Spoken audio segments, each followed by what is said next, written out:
Kokemachine for your fishing. So in addition to the ice reports this year, I'm putting out a segment that's called Meet Your Local YouTuber. A lot of people might not know that there's a lot of people making high quality fishing material all across the lake here on Lake Nipissing in the North Bay area.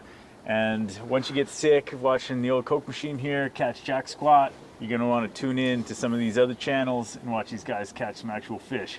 So I'm here today with a dude by the name of Kenny, and he makes a YouTube fishing show called Mantra Fishing.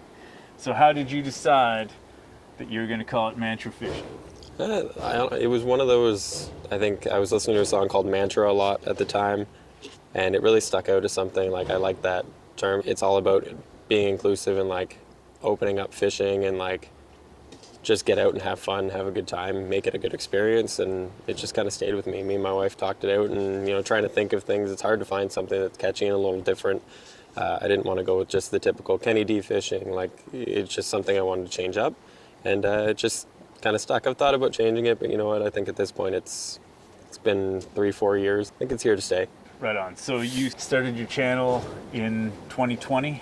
Yes, I started the channel in 2020 when there was lockdowns, everything was going on, and there wasn't much to do. And I'd been watching a lot of fishing content, like I always have. I think just the amount I was getting out more. I had my own boat now at that point, and it was something I decided, like, hey, I want to share that experience, do the same thing, and like always made videos growing up, kind of like little skits with friends, and I played in bands for years, and like just a way to kind of take that art and make it something different. Right on. You grew up in this area? I grew up in North Bay. Did a little moving around and stuff, but it's one of those, like fishing this lake for my whole life and a lot of the little lakes around here. Right on. And who got you into fishing in the beginning? My dad. He was a tournament guy. Grew up kind of watching him on the stage, fishing all the tournaments around here and stuff, and kind of being on the back of the boat, learning how to fish with him, and like they'd go out pre-fishing and you just be the tag along. Yeah. So kind of got the bug with that. For me, my parents had a boat in a marina, and I just fished off these rocks. My dad got me into fishing, and then from there on, I just never stopped. Yep. So how many videos have you made to date? Couldn't even give you a number. I think, it's slowed down a little bit since I started tournament fishing more. I think the first 2 years it was like a video every single week throughout the fishing season. I think this year it was only like 6 or 7. Yeah. But I've been focusing on, making the ones that I am posting a little more full. The first year, you post everything. I think my first video, I didn't even catch a fish. My friend came with me and he caught one fish, and that was part of it too, though. We obviously have to show the good with the bad, because everyone watches those videos and you watch the guys on YouTube that are catching fish after fish after fish, and nobody's showing you the days where you catch one or two, and even the best of the best aren't catching them all the time. So yeah, and I think as well, it seems like a lot of guys, they get put on places by guides and stuff like that. Like at least the heavy duty channels, so Yep. It's like I don't have the cash to pull that kind of thing myself, so I often catch nothing. Yeah. Sometimes I do catch fish, though. Don't get me wrong. It happens. I trust you. Yeah. Have you ever, like in posting your videos around online, have you ever taken any kind of heat from like angry people? Honestly, I haven't had many problems. I like to think that I'm pretty sportsmanlike. I'm big on conservation. I think the only real comments I've got is in one of my earlier ice fishing videos, just like the very typical, slow down when you're reeling them up from that deep. It's 20 feet, not the deepest water, but yeah, you know what, like, and those things are not an angry, like, out of place comment. Thankfully, I don't get too many of those. Yeah. Just, people trying to teach other people, and that's what the videos can be as well. So it's like you got to take that, and it honestly, in the back of my mind when I'm fishing, sometimes I'll start reeling up and I'm like, hey, calm down, it's exciting. But also, if you're throwing that fish back, you want it to be alive. That's like constructive criticism, It's like Exactly. You can work with that. Being a YouTuber myself, sometimes when you post stuff, people they can just hate YouTubers. Yep. It'd just be like, you post anything. It might even be something they might like, and they're just like, screw you, I hate all this shit. Why do you guys keep posting it here? Yep. Like, I've got that. I played music before, and I remember somebody commented on one of the videos of our songs, and it was like, band's great, love the song, the vocalist sucks, kick him out. And I'm like, oh, cool. That felt really targeted. I've done a lot of music myself, so I also have felt that kind of heat. Tell me about the craziest thing you almost caught in Lake Nipissing. The almost caught is big. I mean, didn't come out of the water, so can't guarantee it, but it had to be over 40 inches. We're filming a video with Legend Boats that came into town. We're doing like a Meet the Brand Ambassadors video. And big pike, right at the side of the boat. We got a guy in the boat filming everything going on. Super nice guy, had been with us all day.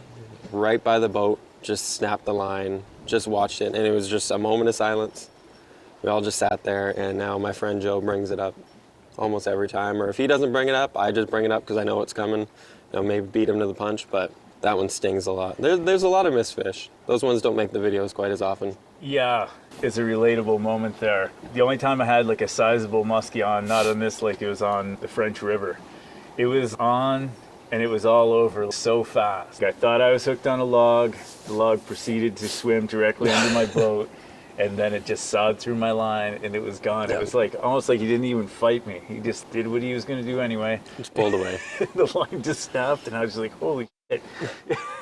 I feel like everybody who fishes definitely almost always has a moment. I remember one year ice fishing and I had a good sizable walleye on. Of course, you can never really know. You just see them flopping at the bottom of the hole and then right at the bottom of the hole just came off, and of course the hook flies up, and you're just like,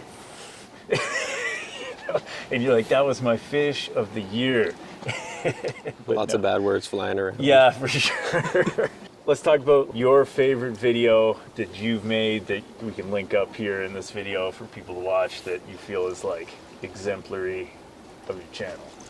I think the video that I would say is, I think it was mid-January last year, caught a 27-inch walleye, which is my personal PB, and I had my 5-year-old son with me, and like we had, I think my dad and my grandpa were in one of the huts, my brother was in another hut, my brother-in-law was there, so it's like a whole family thing. My 5-year-old came over, I called him over to help me reel it in. My brother had to like hand pull it out of the hole. My 5-year-old was so excited to be part of that experience, and he tells everyone about that video. For me, that's like what my channel is about, is sharing that experience and like just showing that it's not all about like me catching a fish, and like proud of myself for not just taking over, but making him a part of that. I want that to be what it's about. Like, he's already excited to make videos and like be a part of it this winter. He's like, we didn't make enough last year, so let's make more. Right on. So I think that would be it. Just sharing the experience and like making it a family thing, and like hoping other people are kind of doing the same. For sure. One last question. Do you have any secret bait or technique that you want to let me in on? We're talking ice fishing? Sure, that's coming. Why not? If we're talking ice fishing, honestly, it sounds boring, but it's basically a dead stick setup that I had this winter, and it was just fish after fish. I can't remember what it's called. It's a little thing, I'll have to link you to it. It's a little black box, essentially. You put your rod open spool on it, and you put the tip down, it grabs the line, and like hooks over it. Finicky Fooler, that's what it's called. Huh. I ordered it from Pokey's Tackle Shop. It's in like Alberta. Okay. I saw, there was a YouTube show they were filming with it. Can't remember the guy's name, but Jay Siemens is one of the guys. They were all using them. It's basically just a dead stick tip-up line. Okay. And I just had a little orange jig head from Northern Tackle Supply, and just a live minnow on it. And like, I caught more fish on that thing than anything, because it's just the way they pull on it. It lets go immediately. They don't feel anything. And I mean, I'm sure you know how finicky the walleye can be on this lake. Yeah, for sure. And that thing was just a ticket. It sounds simple, but I mean, I caught all my big fish on that this winter. Other than that, just the Freedom little flutter spoon was incredible this year too. Yeah, I think I have one of those. I think I have a big one though. But you're saying like a smaller size. Yeah, it's like a little one. It's got like a little red bead under it, and it's maybe not even, probably like 3/16 or something, I'd imagine. Okay. But yeah, those have been really good. Just little minnow head on the bottom and just slow kind of popping it off bottom. Right on. That was doing great too. I'm going to try that out this year. All right, man. Well, it's been great having you on. Thanks for having me. I hope, you're putting out a lot of videos this year, because I'll be watching them. That's the plan. And then all you guys will be watching them too. Well, we'll catch you guys on the next report.